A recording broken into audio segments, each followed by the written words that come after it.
Tatay, dito kayo. Kayo interviewin ko. Gusto niyo bang sumaya ang araw nyo? Bayo, Taga saan ho kayo? San Bartolome po, Santo Tomas. Matagal na ho kayong gaganito. Ano po ang pangalan ninyo? Nicanor Robles ho. Nicanor. Tatay Nicanor. What? Ano po yung tinitinda nyo? Ice cream stick po. Ice cream stick. Okay. Ilang taon na po kayo nag-ice cream stick? Baka may gitna hong 30. 30 years? Opo. Oy, tagal na. Kasi pa yung aking panganay ka eh. Ito na po ginuha niya eh. 30 days na eh. 32 na ang inyong panganay. Ilan po ba yung anak nyo? Lima ho, nawala na yung isa. Meron ako pinag-aaral, 2 college. Di maayos po. Dalawa yun po yung college nyo pinag-aaral. Ito lang po yung pinangtutustos nyo. Opo. Nakatulong lang po ko yung aking panganay po. Kasi hindi ko po. Tapos, Ano po ba? Tingnan ko nga po yung inyong ano. ano po? Pwede ko po bang tikman? Oh, Ito po ba pwedeng makalibre sa inyo? pwede ho. Ay, naku. Bakit hindi mo nagdalawang isip na ako'y bigyan ng libre eh? May pambayad naman ho ako. Eh, wala akong problema. Eh, sanay na po tayo sa tagal ko po. Tikman ko nga po.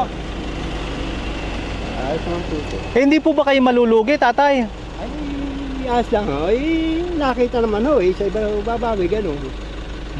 Lang ho. Ilan po ang anak nyo? 5 ho. 5. Ang inyong asawa po? Nasa bahay. Eh, meron ng konting tindahan. Yan na lang, binabantay ha. Opo. Ang layo yata ng inyong narating. Medyo ano na ho tong area na tol. Napunta po itong bitin. Noong isang araw po, nandiyan po ako. Ang pista po noong February 14. Opo. Tsaga-tsaga po, tumato ako sa natay. Kung saan may pista ha, pagkaya. 30 years na po kayo. Nagaganto. I-content ko kayo, i-video ko kayo.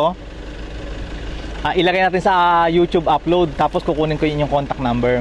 Pag may nag-pledge. Wala po akong... Di hanapin ko lang kayo dito. Okay lang. Wala po cellphone number. Ano po ano? I-upload natin sa YouTube. Tulungan ko kayo. Pasayahin ko yung araw nyo ngayon. Ano po? Yung college nyo, 2. Isa po third year, isang first year. Dito nyo lang po talaga na buhay. Oo po. Ay, Nakakatuwa naman po pala. di katulong po akong anak na akong panganay. Talaga nagsumika po siya. Opo. Kaso nga lang, talagang nag-iiyak ko siya. Hindi ko kaya pag-aralin. Hindi nyo kayang pag-aralin. Dahil kapuso talaga. Tatay, ano kayo? Papabunutin ko kayo.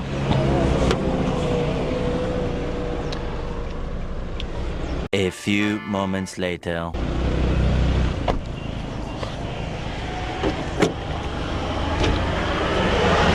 Nagdalawang isip, nabigyan nyo ako nito, libre.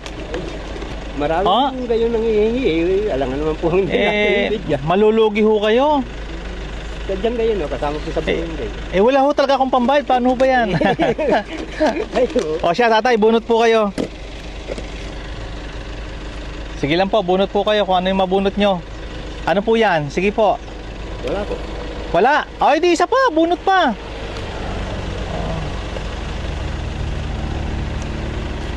Ano po yan? Sige po, bunot lang po. Ano po? Ano po nakalagay? Flat iron. Yan. Siya, bigyan ko po kayo ng flat iron. Wait lang po.